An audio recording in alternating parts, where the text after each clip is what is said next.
안녕하세요. 시작은 간호사 시간의 모니입니다. 저는 IT 회사에서 마케터로 일하고 있습니다. 안녕하세요. 시작은 간호사 시간의 함작가입니다. 저는 작가, 프리랜서, 그리고 간호사입니다. 저희 청취자들이 점점 늘고 있어요. 맞아요. 진짜, 와, 이게 목소리로만 전달을 하려니까 이 기쁨을 어떻게 표현을 할 수가 없는데, 얼마 전에 인스타 팔로워가 100이 넘었잖아요. 제가 99를 제 지인으로 만들었거든요. 98일 때, 빨리 100을 만들어야겠다 해가지고 99를 제 지인으로 만들고, 이제 그 다음날 확인을 했는데 100일인 거예요. 아이고. 100번째가 봤네. 대체 누구인가. 저는 100은 숫자는 본 것 같아요. 근데 누군지는 못 봤다. 응, 좀 이상했던 게 그 사이에 이제 제 지인 이후로 팔로우한 사람이 100번째가 돼야 되는데 한 명밖에 없는 거예요. 메커니즘이 뭔지 모르겠지만 어쨌든 누군가 100을 찍었고 저는 몹시 기쁘다.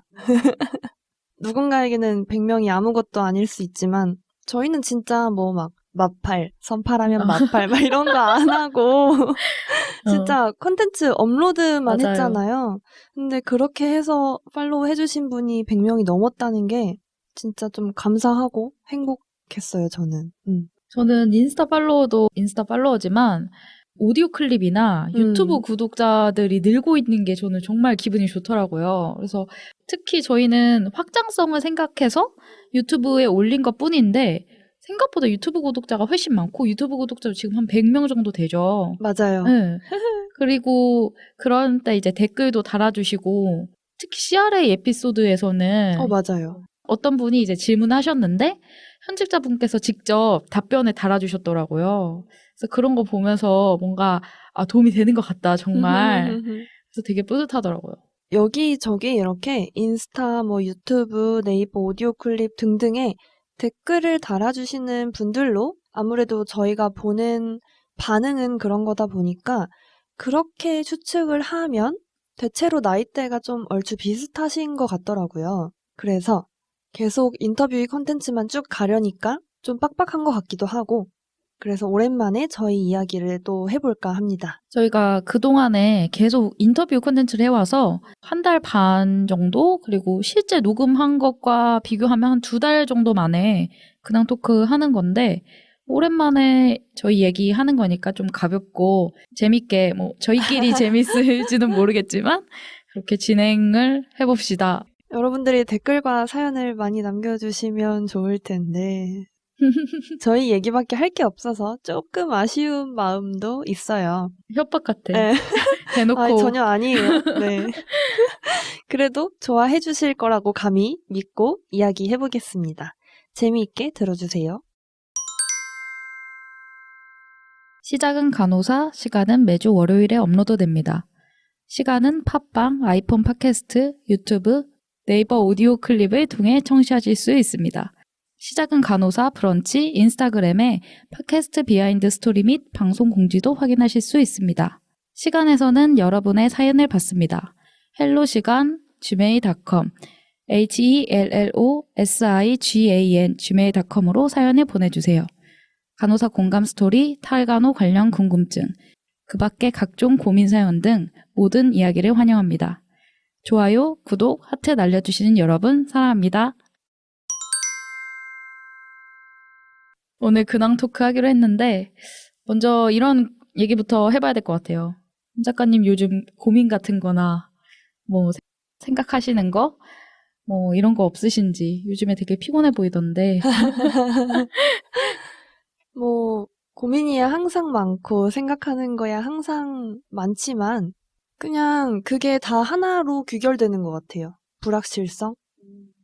뭔가 확실하지 않고 불확실한 것들이 하나도 둘도 아니고 몇 개죠? 여럿이어가지고 이제 셀 수 없어요.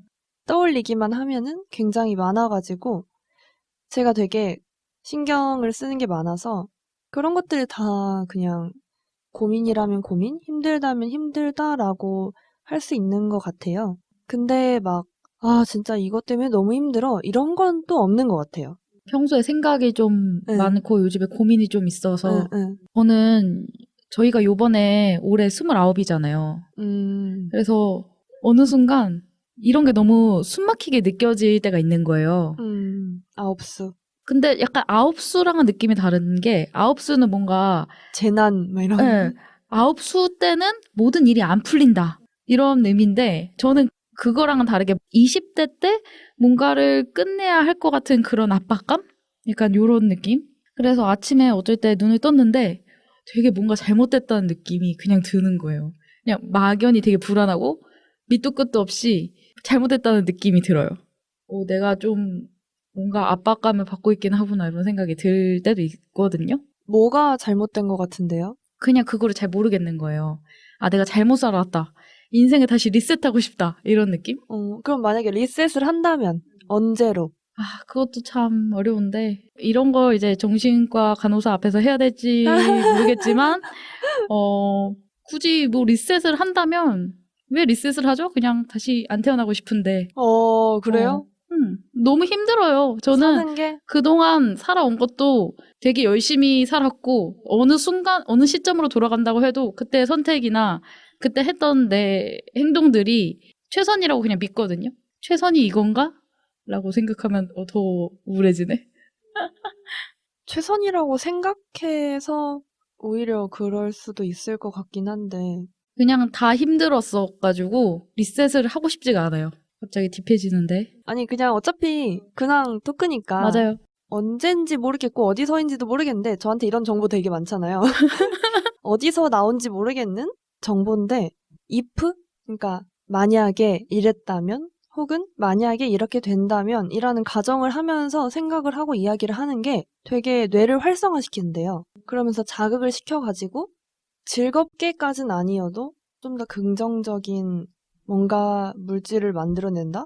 아무튼 또 어디서 봤어요. 네. 그래서 좀 해보자는 건데 갑자기 안 태어나고 싶다고. 이럴 땐 어떻게 해야 되는지는 못 봤는데.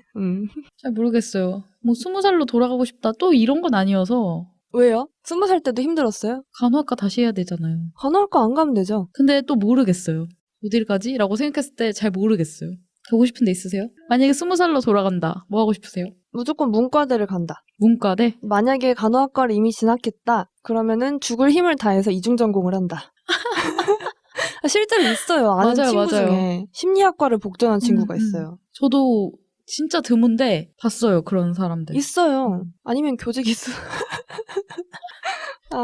저는 최선을 다해 살아왔지만 제가 선택한 모든 게 최선이라고 생각하진 않아요. 예전에 이런 생각을 간호학과를 진학하고 간호학과가 너무 싫을 때 휴학하고 이 생각을 했어요. 내가 선택한 모든 게 최선일 순 없지만 나는 그래도 최선 바로 밑에 차선이라도 선택하며 살겠다. 그렇게 간호학과를 합리화했거든요. 그래서 저는 제 삶이 절대 최선이라고 생각하지 않아요. 하지만 난 차선이라도 선택하는 사람이다. 약간 앞에서 제가 어폐가 있게 말을 한 것 같긴 한데 뭔가 나는 항상 최선의 선택을 했기 때문에 돌아오고 싶다 이렇다기보다는 나는 열심히 되게 살아온 것 같은데 그리고 그때 그쵸. 당시의 경험상에서 이게 최선이라고 생각해서 그렇게 선택을 했다고 저는 생각을 하거든요. 그렇기 때문에 돌아갔어도 여기에서 엄청나게 뭔가 달라지거나 그때 제 선택을 존중한달까? 그런 의미로 그리고 실제로 일어나지도 않을 일이라고 생각해서 그냥 약간 체념하는 것도 있는 것 같아요. 이런 사람들 있잖아요. 지금 삶이 너무 만족스럽지 않아서 계속 후회하고 계속 그때로 회귀하고 싶어하고 아 옛날에 내가 어땠는데 이렇게 말하는 사람들?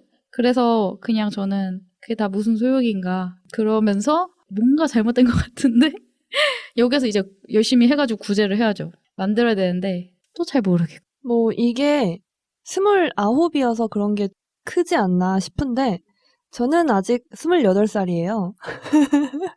간헐적 네. 28살 간헐적 28살. 저는 그냥 주변에 언니들이 29살 때 너무 힘들었다. 난 진짜 막 그때 죽을 뻔했다. 아홉수 느낌으로 얘기를 하는 거죠. 근데 그게 너무 심했다. 그래서 그럼 나는 그냥 29살 없애야겠다. 나는 없앨 수 있다. 신개념. 그래서 그냥 뭐 내년에 30 하겠다. 이런 식으로 해야지 하니까 또 저는 괜찮더라고요.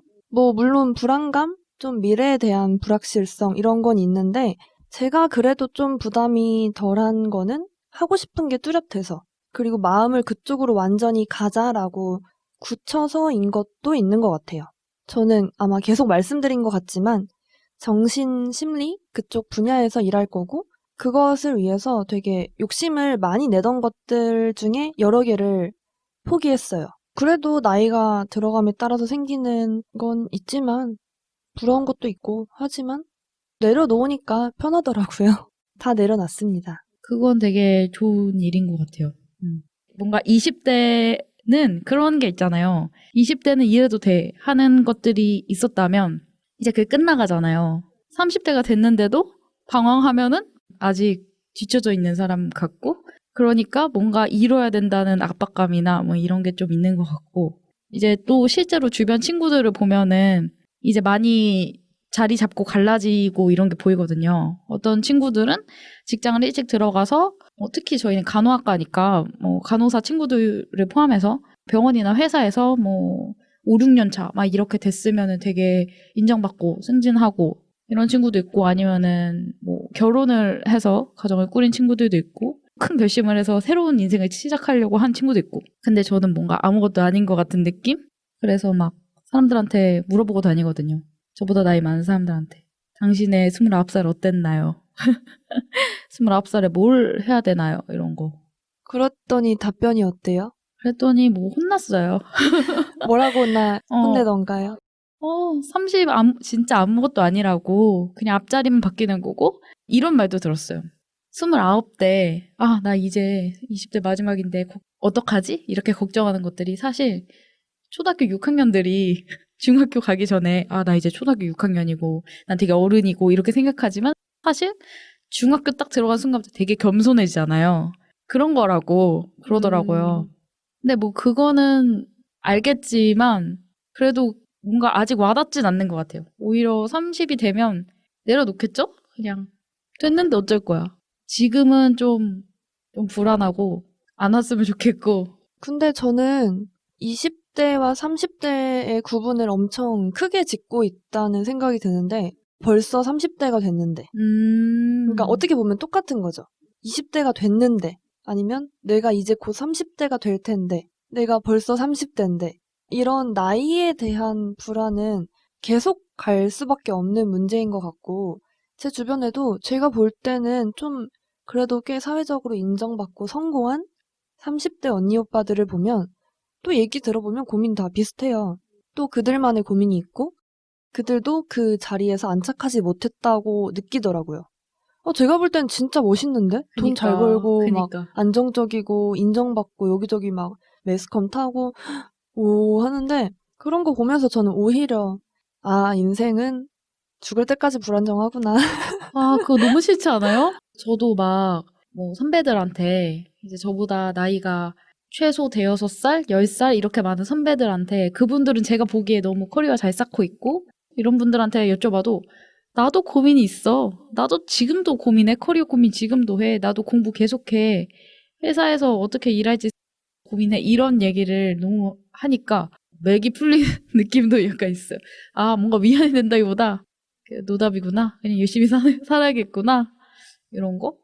저는 약간 모니님한테 어떤 성공이나 그런 거에 대한 모니님의 미래에 대한 환상 같은 게 있다는 느낌을 가끔 받거든요.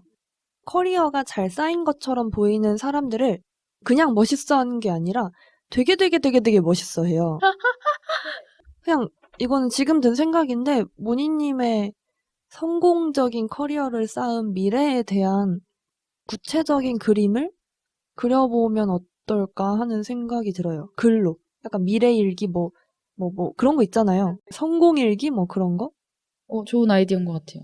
저는 그런 거에 대한 되게 환상이 있고, 그래서 제가, 왜 내가 이렇게 불안할까라고 생각했을 때, 그냥 스스로 내린 결론은, 내가 20대에 대한 환상이 되게 큰 거예요. 그니까요. 난 대학 가면 뭘 해야겠다. 그리고 나는 20대 후반이 되면은 어떻게 살겠다라고 생각하는 그런 환상들이 있잖아요. 저도 뭐 다르지 않은데, 제가 29이 돼 보니 전혀 그게 안 맞는 것들이 너무 많았고, 그래서 이거를 조금이라도 어떻게 메이크업을 해보고 싶다 이런 생각이 좀 드는 것 같고 그래서 더 열심히 살아야 돼 이런 생각을 하는 것 같고 근데 맞는 것 같아요. 구체적이지 않은 목표를 달성하고 싶어 하는데 나도 그게 정확히 뭔지 몰라. 그게 뭐 어떤 구체적인 직업이 아니더라도 저는 옛날에 간호학과 진짜 어떻게 하지? 할 때 들었던 진로 컨설팅 교육? 거기에서 그 미래에 대한 상상 일기를 썼었어요. 오, 몇 살 때 상상일기예요? 한 40, 아무튼 마흔? 40대? 음, 그래서 초등학생 자녀가 있는. 어. 얼마 안 남았는데? 아니요, 그래도 뭐 십몇 년 남았어요. 그때 그냥 저의 어떤 하루의 일과를 무르르듯이 자연스럽게, 난 이렇게 살 것 같아. 하면서 아침에는 뭐 어떻게 일어나고, 일어나서 뭐 하고, 출근할 때는 어떤 옷을 입고, 이런 것까지 쓰라고 하더라고요. 어떤 옷을 입고 싶고, 뭐 어떻게 말하고 생활하는 사람인지까지 상상을 하면 그렇게 된다고. 뭐 어디서나 말하는 건데, 그때는 또 21살이니까 더. 근데 그게 아직까지 생각이 나요. 거기서 내가 어떤 옷을 입었고, 뭐 어떤 식으로 행동을 하고 사람들한테 했는지, 이런 게 다 생각이 나서 그게 좀 한동안은 자극이 됐었어요. 너무 많이 듣는 얘기가 되게 진부할 수도 있는데 사실 그게 되게 정답이잖아요. 그렇게 들렸어요.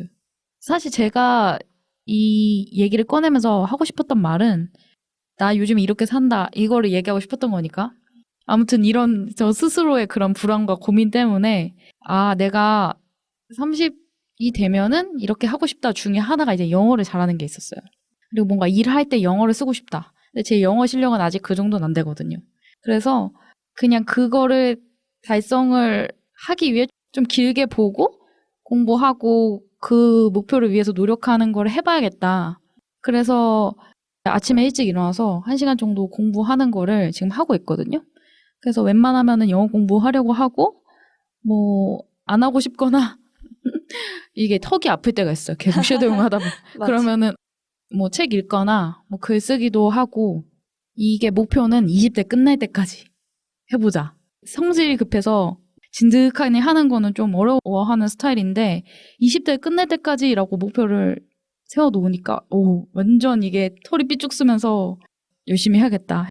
회사에서 뭐 야근하고 어쩌고 하는데 너무 힘든데 아침에 그래도 일어나가지고 1시간은 못 채우더라도 그래도 하는 거 하고 있는데 이게 되게 엄청 성취감이 있는 것 같아요. 좀 뭐 이렇게 살고 있고 삼 작가님은 어떻게 살고 계시는지 제 고민 상담을 했는데 네. 요즘 상담 많이 하는데 저는 그냥 뭔가 모니님이 미라클 모닝 자기 개발을 말씀을 해주시니까 저도 좀 비슷한 맥락으로 가자면 독일어 공부를 조금씩 하고 있어요. 지금은 유튜브 보면서 그냥 영어 ABC 배우듯이 아베세 막 이러고 있는데 그냥 이 정도 뭐 발음이랑 안녕 뭐 이런 거 있잖아요. 우리 맨 처음에 영어 배울 때 초등학교 때 나오는 그 정도 조금씩 보고 있는데 차근차근 해서 연말에는 학원을 좀 등록해서 배워볼까 생각을 하고 있어요. 이거는 어떻게 될지 모르겠지만 일단은 준비한다의 개념으로 좀 다른 언어를 배우는 게 가끔 재밌더라고요. 아예 영어는 너무 응. 뭔가 지긋지긋한 느낌이 맞아요. 있는데 리프레시하는 느낌? 제가 중국어를 이렇게 배웠거든요. 휴학하기 직전 달에 여행을 갔다 오면서 중국 항공을 타서 중국 공항에서 트랜스퍼 했거든요. 근데 트랜스퍼 맞나? 트랜스포. 가끔 이렇게 이상하게 개념이 흔들릴 때가 있는데 그때 중국인들이 영어를 못하는 걸 보고 뭔가 중국이 클 테니까 중국어를 좀 배워야긴 하겠다. 이런 생각을 하다가 휴학하고 마침 할 게 없네. 머리 놀리면은 굳을 텐데. 그래서 중국어 그냥 심심풀이로 시작했다가 너무 재밌어가지고 어학연수까지 짧게 갔다 온 거거든요. 그러니까 아무도 못 알아듣는 언어를 하는 재미? 물론 아무도까지는 아니지만 그래도 영어에 비하면 훨씬 그 수가 적잖아요. 그래서 독일어도 좀 재밌게 할 수 있지 않을까 생각하고 있고요. 독일어 공부하시는 거 얘기 들었을 때 되게 신선하다고 생각했는데 네. 한편은 되게 어울린다는 생각도 그래요? 들었어요. 좀 이상한 거. 갑자기 어느 날 나타나서 나 요즘 독일어 공부를 하는데 저는 약간 이런 게 자극이 되면서 오히려 이거를 포함해서 다른 것까지 힘을 얻는 그런 계기가 되더라고요. 또 고민이나 이런 건 없으시고요? 이번에 제가 해드릴게요. 아니, 저는 또 이렇게 좀 흔들리고 있어요. 직업이. 방향성은 계속 같은 게 맞는데 지금이 진짜 혼돈의 시기인 것 같아요. 그래서 당장 자기 개발에 치중할 시간이 많지 않은 것 같기도 하고 계획만 세우고 있는 것 같은데 일단 뭐 직업에 대한 거는 좀 이제 좀 조금 더 시간을 두고 보다 보면은 자리가 좀 잡히지 않을까 생각을 하고요. 자기 개발 계획은 진짜 많이 했거든요. 조금 말씀드려보면 장기적으로는 사회복지사 자격증을 따려고 하고 있고 그러려면은 여러 가지 방법이 있는데 학업을 하는 쪽도 알아봤어요. 방송대. 제가 잘 몰라서 그런데 사회복지사 자격증에 따르면 학과를 가야 되는 건가요, 무조건? 아, 그게 4가지인가 5가지 방법이 있는데 그중에 오히려 제일 쉬운 게 학과 가는 거고 이외의 거는 제출해야 될 서류나 그런 증빙이 너무너무 많아요. 근데 사회복지사 자격증에서 제일 중요한 게 뭐 관련 과목 수강한 거랑 실습한 거. 근데 그게 아, 오히려 이제 학교 학교 쪽에서 다니면 하는 게 음, 가장 안전하고 쉽다고 하기는 좀 어렵지만 제가 생각하기에는 그나마 좀 예, 깔끔하다. 깔끔한. 괜히 다른 거 했다가 정말 먼 훗날에 만약에 뭐 이걸 쓰려고 했는데 아, 이제는 이 자격은 인정하지 않습니다. 막 이런 저는 이런 거 너무 싫거든요. 시간을 절대 헛되이 쓰지 않겠다라는 생각으로. 그 외에 뭐 정신심리보건 분야에 연관될 만한 자격증들 좀 알아보고 따려고 하고 있어요. 결국은 커리어죠. 네. 커리어 고민은 저도 너무 지난하게 했기 때문에 지금도 고민되는 부분도 있어가지고 옆에서 지켜보면서 삼 작가님 심정이나 고민 과정이나 이런 게 이해가 되게 됐거든요.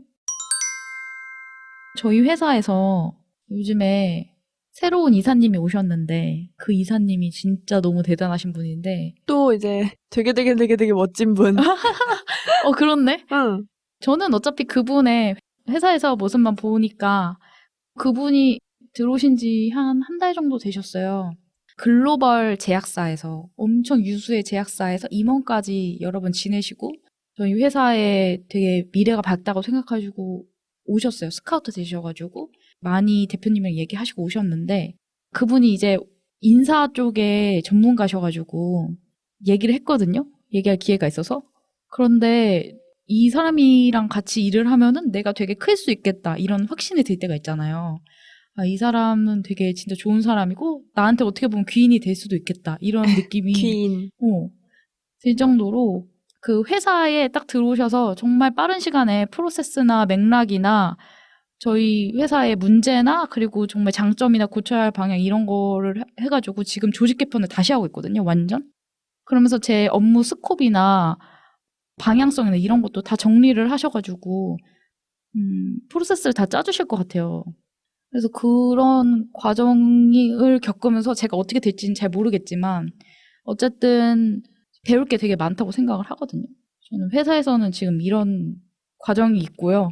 이거는 나중에 어떻게 풀릴지 모르겠지만 저희 회사가 또 더 잘 되거나 뭐 제가 개인적으로 성장이 된다면 또 뭐 함 작가님이나 팟캐스트에도 말할 수 있을 것 같아요. 사실 저도 얼른 직업적으로 좀 안정이 되면 그런 과정들을 좀 더 말씀을 드리면서 더 도움이 되는 이야기를 할 수 있을 것 같은데 아직 좀 과정인 것 같아요. 계속. 뭐 계속 그렇겠지만 너무 과정이에요. 너무 과정. 알잖아요. 저의 알죠. 아주 어마어마한 과정. 왜 이렇게 고민이 많을까? 생각이 너무 많은 것 같지 않아요? 함 작가님이나 저나? 근데 저는 만족해요. 그래, 좋아요. 응. 더 나아지고 있어요.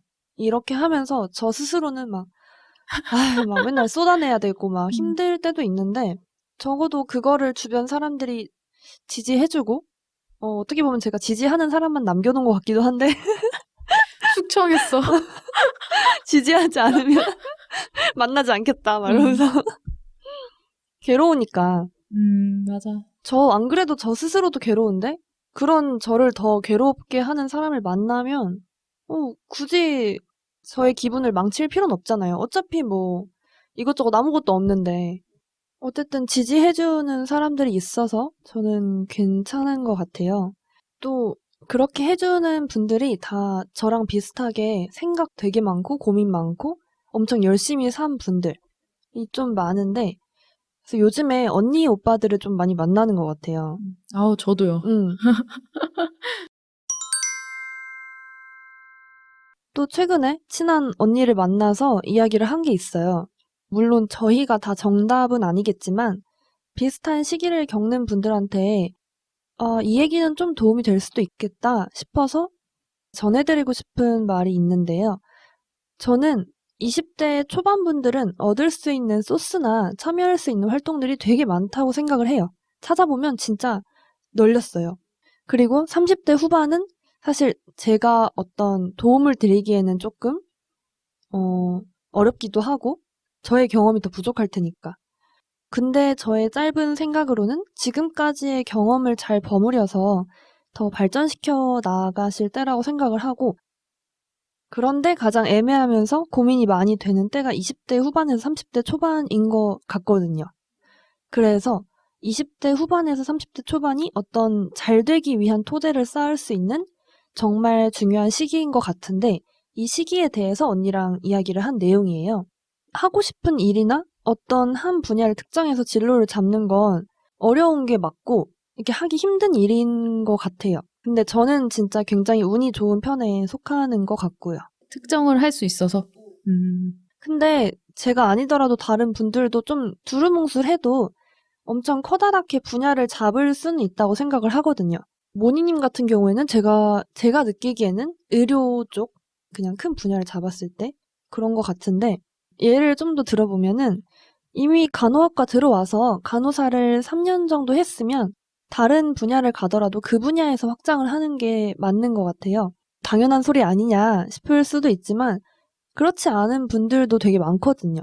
물론 성공적으로 이직해서 타 분야의 자리를 완전히 잡게 된다면 괜찮겠지만 또 그렇게 적응하지 못하고 또 다른 분야로 옮기는 분들도 많아요. 한번 좀 분야를 바꿔보고 괜찮은 것 같은데? 라는 생각이 들면 그러고 또 그만두고 또 분야를 옮기게 되는 경우가 저도 주변에서 많이 봤는데 그 언니 주변에도 굉장히 많다고 하더라고요. 저도 잠깐 그렇게 방황을 했었고, 이 언니의 말과 저도 동의한 부분이 분야를 넘나들더라도 어떤 커다란 바운더리 내에서 넘나들면서 확장을 해나가야지 완전히 타 분야를 넘나들다 보면은 나중에 30대 후반 정도 됐을 때 그럴듯한 커리어가 없게 된대요. 저는 이 얘기를 듣고 좀 함 작가님이 생각이 많이 바뀌었다고 느꼈거든요. 원래는 간호사가 싫어서 나는 완전히 탈간호를 할 거야. 이게 되게 강했잖아요. 그런데 이제 뭐 한 1년 정도 이런저런 일들을 해 오시면서 내가 진짜 하고 싶은 거는 이쪽이니까 이쪽으로 그냥 가야 되겠다. 그런데 내가 가진 백그라운드를 잘 살릴 수 있는 방향이 이쪽이니까 이 분야에서 이쪽으로 이제 성장을 해야겠다. 이런 거를 지금 고민하시는 것 같거든요. 근데 뭔가 방향이 조금 다른 것 같긴 한데, 저는 제 바운더리를 간호라고 보진 않아요. 의료나 간호라고 보진 않고, 아니요, 제가 말한 거는 바운더리는 정신심리, 정신건강심리고 그리고 가지고 있는 스킬이 간호기 때문에 그거를 이용해서 이제 그쪽 분야에도 여러 가지 직업군이나 스킬트리가 있을 텐데 그중에서 이제 내 스킬트리랑 잘 맞춰서 그리고 더 다른 방향으로 뻗어나갈 수 있는 거를 시작은 이제 그 간호로 들어가가지고 이제 찾는 거죠. 시작은 간호사. 시작은 간호사. 시작은 그쪽으로 들어간다. 저는 이렇게 생각을 했거든요. 처음에는 완전히 진짜 막 기겁을 했잖아요. 간호사 막 이랬는데 뭐 지금 고민하고 있다고는 하지만 제가 보기에도 되게 큰 그림은 우선 잡았다? 간호사로서 일을 한다는 것보다 그냥 간호사 면허가 있다는 거 자체로 뻗어나갈 때가 진짜 많더라고요. 팟캐스트 하면서 얻은 정보들도 되게 진짜 도움이 많이 됐어요. 저 스스로도 하면서. 그리고 저 아까 이사님한테도 제가 여쭤봤었는데 제가 이 얘기를 했거든요. 제가 있는 데가 IT 회사니까 제가 간호사 백그라운드가 있어서 이걸 잘 살리고 싶은 생각이 있어서 이쪽으로 왔는데 그런데 생각보다 우리 회사에서 필요한 일을 하고 있지만 다른 회사에서는 이게 별로 적응이 안 될 것 같다. 그래서 좀 더 확장성이 있는 일을 하고 싶다. 이런 식으로 상담을 했었는데 이사님한테 거의 혼났어요. 어딜 가나 마케팅은 다 똑같은 거고 제약사에 정말 좋은 제약사에서 간호사 백그라운드를 가지고 영업을 하거나 마케팅을 하거나 이렇게 열심히 일하시는 분이 얼마나 많은데 너가 몰라서 그렇지. 되게 좋은 백그라운드고 심지어 그 임상시험 연구의 RA라고 하거든요. 그쪽 분야는 거의 약사가 많아요. 그런데 약사도 처음에 전혀 다른 임상연구 뭐 이런 분야로 제약사 입사를 했다가 본인이 하다 보니까 원해서 마케팅을 가고 거기서 진짜 역량을 잘 발휘하는 경우도 있고 그렇다고 하시면서 지금 너가 하는 게 다 도움이 된다. 그러니까 너는 너의 역량 쌓기 위해 노력하는 데 집중해라. 약간 이런 식으로 얘기를 해주시더라고요. 아무튼 그렇다. 함 작가님도 지금 어느 정도 방향을 잡았으니까 이제 발전시킬 일만 좀 남았다고 생각합니다. 저희가 요번에 근황 토크 하면서 뭘 얘기를 더 해볼까? 이런 얘기하면 좋지 않을까 해가지고 함 작가가 요즘에 잘 보는 콘텐츠 이런 걸 한번 얘기해보고 싶다고 해서 저희가 같이 얘기해보려고 하거든요. 함 작가님이 얘기해주시면 전 옆에서 열심히 거들도록 하겠습니다. 아니, 모니님도 어떤 콘텐츠를 소비하고 있는지? 영어 쉐도잉하는 그런 것도 콘텐츠잖아요. 그런 것도 저는 말씀해 주시면 좋을 것 같아요. 저 먼저 말씀을 드려보면 이걸 준비하다 보니까 그냥 흘러 말씀드리기엔 좀 아깝더라고요. 제가 진짜로 여기서 말을 하는 거는 진짜 추천드리고 싶은 그런 채널이나 그런 콘텐츠여가지고 말씀을 드려보면 이걸 먼저 말씀을 드려야 돼요. 제가 6월부터 유튜브 프리미엄을 시작을 했어요. 사실 엄청 고민을 오래 했거든요. 그런 거 있잖아요, 몇 가지. 한 번 시작하면 절대 되돌릴 수 없는 서비스. 삶의 질에 큰 영향을 미치는 그런 구독 서비스? 저는 넷플릭스는 안 봐요. 전 넷플릭스가 그래요. 그니까. 좀 넷플릭스나 유튜브 뭐 이런 여러 가지가 있는데, 저는 유튜브 프리미엄이, 이거 한 번 쓰면 평생 쓴다라고 생각을 해서 몇 달을 고민을 했는데, 진짜 제 생각대로 이거를 결제를 하면서 유튜브를 더 많이 이용을 하게 됐어요. 그래서 몇 가지 일단 유튜브에서 제가 구독하고 있고 추천드리고 싶은 콘텐츠를 한 3가지만 말씀을 드리려고 해요. 먼저 첫 번째는 에밀리 엡실론이라는 독일에 거주하는 한국인 여성분의 채널인데요. 처음에 독일어 관련해서 공부할 수 있는 채널을 좀 찾다가 가장 먼저 나오길래 들어보다가 구독을 했는데 보다 보니까 이 여자가 되게 멋있는 거예요. 이 언니. 잘 배운, 소신 있는 한국 여성으로서 좀 느끼고 생각한 것들을 잘 표현을 해주시더라고요. 막 이런 영상도 있었어요. 뭐 술을 먹다가 외국인 남성들이 좀 무례하게 좀 성적으로 어깨동무 뭐 이 정도 뭐 이렇게 하는 거라도 사실은 기분 훨씬 나쁠 수 있잖아요. 근데 그런 거에 대해서 피하거나 이러는 게 아니라 엄청 쏘아붙이면서 진짜 해야 할 만 따다닥 하고 해가지고 결국 그 사람들이 도망가게 만든 막 그런 일화도 소개를 시켜주는데 제가 잘 말이 전달이 될지 잘 모르겠지만 아무튼 보시면 와 진짜 멋있는 언니다 이런 생각이 드는 사람이라서 독일어도 굉장히 잘 좋은 정보들을 많이 설명을 해주시는데 그것뿐만이 아니라 정신적인 멘토로서 좀 배울 것도 많은 분이셔가지고 추천을 드리고요. 두 번째는 솔직히 아시는 분 많을 것 같아요. 때걸룩이라는 음악 추천 채널인데 자그마치 85만 명에 달하는 근데 보면은 또 영상 자체는 그렇게 많지 않아요. 그냥 퀄리티가 어마어마해서 그렇게 많은 구독자를 모을 수 있었던 것 같은데 사실 저도 음악 엄청 그렇게 막 추천 채널 찾고 막 이런 거 안 하는데 몇 개 듣고는 이거는 구독을 안 할 수가 없다. 구독자들 특성도 되게 명확하잖아요.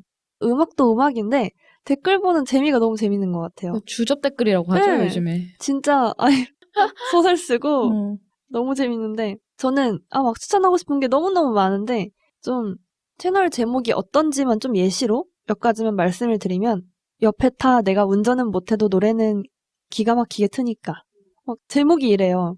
아니면 또 이 팝송을 듣고 그루브를 타다가 거북목이 완치되었습니다. 막 이런 게 너무 재밌고 센스 있어서 들어보시면 좋겠어요.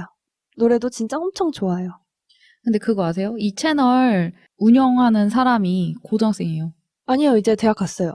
아, 그럼 지금 20살이에요? 지금 20살인가 21살. 어쨌든 응. 00년이나 맞아요. 01년생이네요. 응.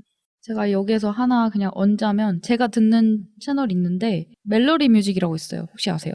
아니요. 그 채널은 진짜 추천 바운더리가 엄청 넓어가지고 뭐 올드팝이나 이런 거는 당연하고 뭐 프랑스 샹송 들어요? 아니 근데 저 전혀 모르죠. 근데 영상 제목이랑 그 화면이 명화나 너무 잘 맞는 노래랑 너무 잘 맞는 그런 걸 진짜 잘 세팅을 해두고 제목도 너무 잘 뽑고 그분이 일을 따로 하고 계신데 그래서 뜨문뜨문 올라오거든요. 근데 그 30분 동안의 그 영상에 담긴 음악이 너무 좋아요. 다 하나같이. 그리고 사람들이 진짜 감탄하는 게 아, 이분은 도대체 알고 있는 그 음악의 바운더리가 도대체 어디까지인가.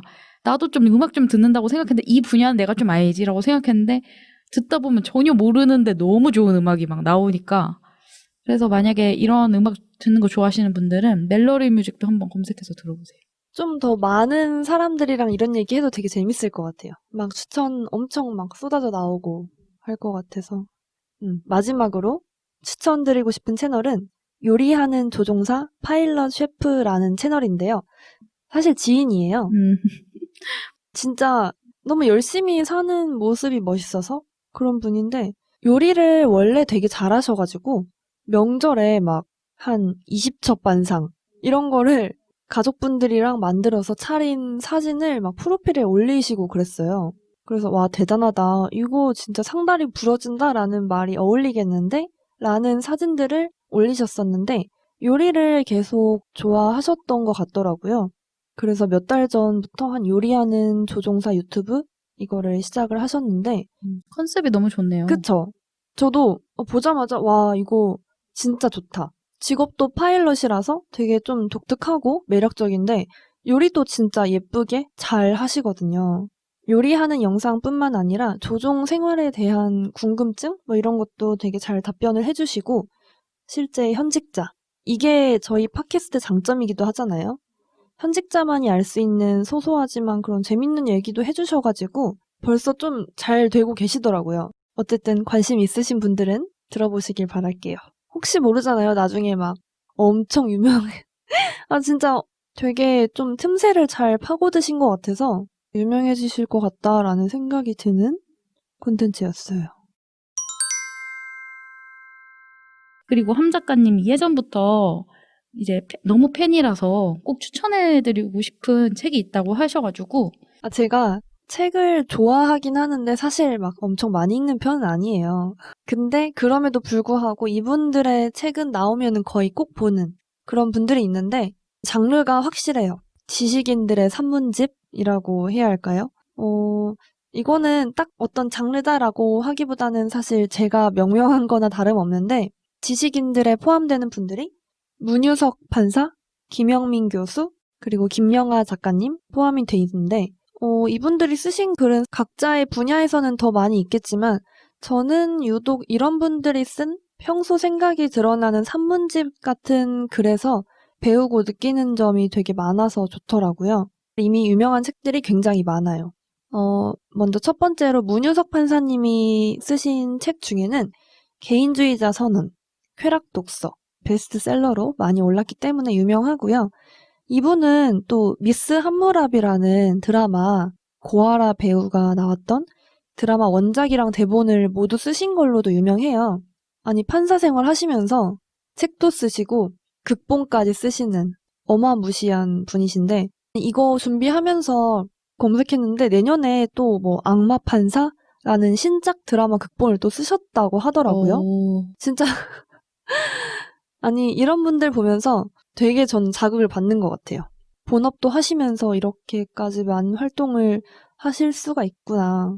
법조인들이 진짜 업무량이 많기로 엄청 유명하고 특히 판사는 더 심한데 이런 분들이 이렇게 책도 내고 심지어 드라마 각본까지 쓰시는 걸 보면은 종횡무진. 내가 뭐 시간 없다, 피곤하다 이런 건 진짜 다 쓰레기통에 집어 넣어야 돼요. 이거는 반성하게 됩니다. 진짜 대단하신 분이. 그리고 두 번째는 사실 이분을 진짜 제가 좋아하는데 김영민 교수님이에요. 이름만 들으면 잘 모르실 수도 있는데 추석이란 무엇인가 라는 칼럼이 진짜 유명해요. 젊은 세대에게 엄청 각광을 받았죠. 꼭 검색해서 진짜 짧거든요. 길지 않아요. 찾아봐서 읽어보셨으면 좋겠는데 그런 짤막한 칼럼들을 굉장히 위트 있게 많이 쓰셨는데 그런 칼럼과 교수님의 여러 가지 생각과 그런 말씀을 모아놓은 게 아침에는 죽음을 생각하는 것이 좋다라는 책이 있어요. 제목부터 네, 뭐 엄청나요. 강렬하죠. 네. 네. 이 책도 진짜 배울 점 많고 위트 있는데 또 작년에 나온 신작이 있어요. 제가 이거를 어쩌다 보니까 최근에 읽었는데 진짜 읽으면서 사진을 찍다가 이건 뭐 그냥 계속 다시 읽어야겠다 이런 생각이 들더라고요. 제목이 우리가 간신히 희망할 수 있는 것. 제목 너무 좋지 않아요? 근데 또 이게 논어 에세이예요. 이분이 상상도 동양 안 가. 철학 뭐 그쪽 사상 그쪽 공부하신 분이셔가지고 막 유교 얘기 나오고 공자 얘기 나오고 하는데 이분 책이라도 샀지 그냥 논어 에세이 했으면 안 샀을 거예요. 누가 사요? 근데 재밌어요. 그럴 것 깜짝 같아. 놀랐어요. 그래서 정말 여러분께 너무너무 완전 추천을 드리고요. 마지막으로 김영하 작가님은 원래 소설가시긴 한데 저는 소설보다 산문집을 보고 더 좋아하게 됐거든요. 물론 최근에 나온 여행의 이유도 굉장히 유명하지만 저는 그거보다 3권짜리 산문집이 있는데 보다, 읽다, 말하다 제목부터가 딱 굉장히 직관적인 이 산문집 세트를 추천을 드리고 싶어요. 약간 알쓸신잡을 보는 느낌 같은 그런 느낌도 주더라고요. 들으시면서 어느 정도 좀 비슷하다라는 생각을 하셨을 수도 있는데 제가 이분들을 좋아하는 거는 세상을 바라보는 시각이 되게 멋있어서예요. 시각도 멋있는데 심지어 이미 지식도 엄청 많으셔. 너무 똑똑하죠. 네. 한 가닥씩 하신 분들이잖아요. 각 분야에서. 되게 신선한 깨달음을 주는 분들이셔서 이 세 분의 책 진짜 한 권만이라도 읽으셨으면 좋겠습니다. 어쩌다 보니 약간 간절하게 저는 이거 삼 작가님이 이거 얘기하고 싶다고 대본 쓴 거 보고 나서 취향이 정말 한결같다. 보통 소설 하나 들어갈 수도 있고 뭐 여러 가지 웹툰이나 이런 게 들어갈 수도 있는데 정말 다 일관적으로 지식인들이 네. 쓴 산문. 사실 소설도 있고 웹툰도 있고 웹소설도 있어요. 엄청 하지만 많이 보지만 베스트를 꼽은 거잖아요. 그쵸. 뭐 저도 이분들은 너무 좋아하고 특히 김영민 교수님은 정말 글이 진짜 완전 이런 게 독보예요. 천재구나. 천재예요. 아마 글쓰기 연습을 한다면 이 교수님 글을 연습하는 게 좋지 않을까? 저는 필사는 하지 않지만 그냥 그런 생각을 해본 적이 있습니다. 네, 그리고 저희가 한 가지 더 얘기를 하려고 준비한 게 있는데 바로 면허 신고입니다. 갑자기 면허 신고. 왜 그러냐면 저 이번에 면허 신고 문자를 받았거든요. 그래서 간협에서 온 문자인데 문자 이게 잠깐 읽어드리면 이렇게 왔어요. 안녕하세요. K&A 면허 신고센터입니다. 회원님께서는 2020년 면허 신고 대상자입니다. 뭐 어쩌고저쩌고 하고 면허 신고센터 홈페이지에서 면허 신고 접수하시길 바랍니다. 라고 왔거든요. 근데 보고 나서 너무 생소한 얘기인 거예요. 면허를 신고를 해야 되나? 근데 신고를 해야 되더라고요. 왜 나는 이걸 몰랐을까? 아예 모르셨어요? 저 완전 몰랐어요. 근데 함 작가님은 이거를 엄청 중요하게 어디선가? 학교인가요? 병원일 수도 있겠죠? 국시에 안 나오나요? 아닌가? 국시에 나올 수도 있겠죠? 하지만 국시를 본 지가 벌써. 뭔가 국시였던 것 같기도 하고. 국시 공부를 열심히 안 해서 그런지. 아무튼. 그래서 저는 사실 지금 회사에서 일을 하게 된 게 벌써 2년이 다 되어가기 때문에 간호사 면허 쓸 일도 없고 보수교육도 솔직히 들을 필요가 없어서 이런 걸 아주 잊고 살았어요. 그러다가 이 문자를 받고 좀 놀래서 그리고 좀 한편으로는 지금 살기 바쁜데 이거를 지금 쓰지도 않는 면허 이거 신고해야 되나? 너무 귀찮고 그래서 주변에 물어봤거든요. 주변 이제 탈건호 하신 선생님들이랑 얘기를 해봤는데 어떤 분은 저처럼 이제 생소하셨던 분들도 있고 아니면 되게 잘 알고 계신 분들도 있고 이래서 같이 얘기를 했으면 좋겠다 싶어서 준비를 했고요. 혹시 유휴 인력 선생님이시거나 탈임상 하신 지 얼마 안 된 선생님들이시라면은 한번 좀 주의 깊게 듣고 병원에 있을 때는 병원에서 다 챙겨주고 보수교육도 다 가게 하지만 면허 쓰지 않을 때는 이런 것도 챙겨야 되더라고요. 그래서 함 작가님이 그래서 요 면허 신고 제도에 대해서 개략적으로 좀 소개 좀 해주세요. 저도 전문가는 아니지만 해본 경험이 있어서 조금 알아본 바에 따라 말씀을 드리면요. 간호사를 하든 하지 않든 간호사 면허를 어쨌든 가지고 있으려면 면허를 처음에 교부받은 연도, 그 면허증에 써있는 연도 있잖아요. 그 연도 기준으로 3년마다 면허 신고가 필수적이에요. 신고하지 않으면 일단 자격이 정지되더라고요. 그래서 사실상 모니님은 지금 간호사라고 하기가 되게 애매한 거죠. 저는 간호사 면허 정지입니다, 여러분. 네. 지금 신고를 너무 늦게 했기 때문에. 모니님은 지금 당장 뭐 병원에 들어가신다든지 그럴 계획이 없으시긴 하지만 만약에 이거를 잘 몰랐다가 신고를 안 했는데 병원에 갑자기 입사를 하려고 한다. 근데 만약에 그쪽 병원에서 또 이제 그런 걸 좀 까다롭게 본다면 이제 문제가 발생을 하는 거죠. 3년마다 무조건 신고한다 라고 기억을 해주시는 게 가장 중요할 것 같고요. 또 보수교육이 있잖아요. 보수교육은 6개월 이상 간호 업무에 종사했을 때 매년 필수적으로 이수를 해야 돼요. 8시간. 근데 여기에 이제 6개월이라는 기준이 붙어있기 때문에 여러 가지 상황이 생기는 것 같더라고요. 저 같은 경우에는 2016년에 면허를 교부를 받았어요. 그래서 2019년에 신고를 했고 그 다음은 2022년에 하면 돼요. 다시 말씀드리지만 간호 업무에 종사했건 하지 않았건 모두에게 동일하고 대한간호협회 회원이 아니더라도 무조건 똑같아요. 이 면허 같은 경우는 보건복지부 장관령이기 때문에 꼭 해주셔야 되고요. 네, 저도 함 작가님이랑 똑같이 2016년 면허인데 제 경우를 말씀을 드리자면 저는 18년도에 간호 업무 6개월 미만 했고 19년도부터는 전혀 관련이 없는 일을 해왔어요. 그래서 18이랑 19년도 보수교육 유예를 한 다음에 면허 신고가 가능했어요. 보수교육 유예 대상에 되게 여러 가지 항목이 있는데 저는 그중에서 일반 기관 소속자여서 직무 기술서랑 재직증명서를 떼서 제출을 해야 됐고요.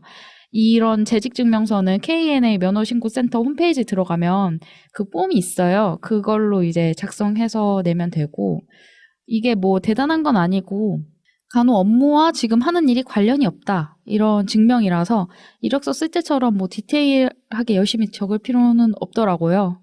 그리고 재직증명서는 간호사 면허 신고용이라고 얘기하고 회사에 발급받으면 되고요. 만약에 퇴직자나 미취업자나 휴직자 이런 분들은 서류가 좀 달라요. 건강보험 자격 득실 확인서 뭐 이런 것도 있고 휴직계 이런 것도 있고 해서 이 부분은 이 홈페이지에 들어가서 확인을 해보시면 될 것 같고요. 혹시 저처럼 잘 몰라서 아니면은 잊어버려서 전년도 보수교육 유예를 하지 않으셨더라도 홈페이지에서 유예가 다 가능하더라고요. 그러니까 이거는 확인을 그때 해보시면 될 것 같아요. 조금 더 제 경우에 빗대서 좀 자세하게 설명을 드리면 저는 2018년도에 간호사 직무를 전혀 하지 않았어요. 그래서 2019년에는 7월 1일부로 보수교육 유예 신청을 하면 된다고 했는데 이게 6개월간 간호 업무에 종사하지 않았다라는 조건이 7월 1일부로 확정이 되는 것이기 때문에 그랬던 것 같아요. 이거는 확실히 그렇다라기보다는 대한간호협회 면허 관련 담당자분한테 작년에 전화했더니 7월 1일부로 일을 안 했다면 그때 신청을 하시면 된다라고 하셔서 말씀을 드리는 내용이고요. 그래서 2019년에 저는 보수교육 유예 신청을 접수하고 나서 유예 신청이 받아들여지고 어떤 처리가 넘어가면 그 다음에 면허 신고를 할 수 있어서 신고를 했고요. 그 이외에 면허를 신고하는 연도가 아닌 경우에는 유예 신청만 하시면 돼요. 이게 되게 좀 번거로운 게 간호사 일을 하지 않더라도 이 간호사 면허를 언제 써먹을지 모르니까 우리는 가지고 있어야 되잖아요. 국시 그렇게 힘들게 치고 간호대학 졸업했으니까. 근데 그 면허를 유지하려면 매년 유예 신청을 해야 되고 신고를 또 계속 해줘야 돼요. 이거는 어쩔 수 없이 면허를 유지하기 위한 조건이라고 봐주시면 될 것 같고 이때 유예 신청을 할 때 필요한 서류들은 아까 모니님께서 잘 말씀해 주셨지만 KNA 면허신고센터와 에듀센터를 참고해 주시면 될 것 같습니다. 저희 오늘 별별 TMI 다 나왔는데 저희 오늘 근황 토크 잘 해봤고 면허 신고와 보수교육 유예 얘기까지 다양한 바운더리 넘나들면서 얘기해봤고요. 다음 화에는 다시 인터뷰 콘텐츠로 돌아올 것 같아요. 그래서 또 재밌는 인터뷰 준비하고 있으니까 다음 화도 재밌게 들어주시면 좋을 것 같습니다. 저는 TMI를 너무 많이 던져서 그런지 좀 힘드네요. 너무 빼낸 것 같은 느낌? 그래도 또 이게 좀 재밌네요. 네, 오랜만에 둘이서 떠드니까 재밌죠? 네, 재밌었습니다. 네, 그럼 오늘 시작은 간호사 여기에서 마치겠습니다. 시간은 여러분의 탈임상 탈간호 탈병원을 지지합니다.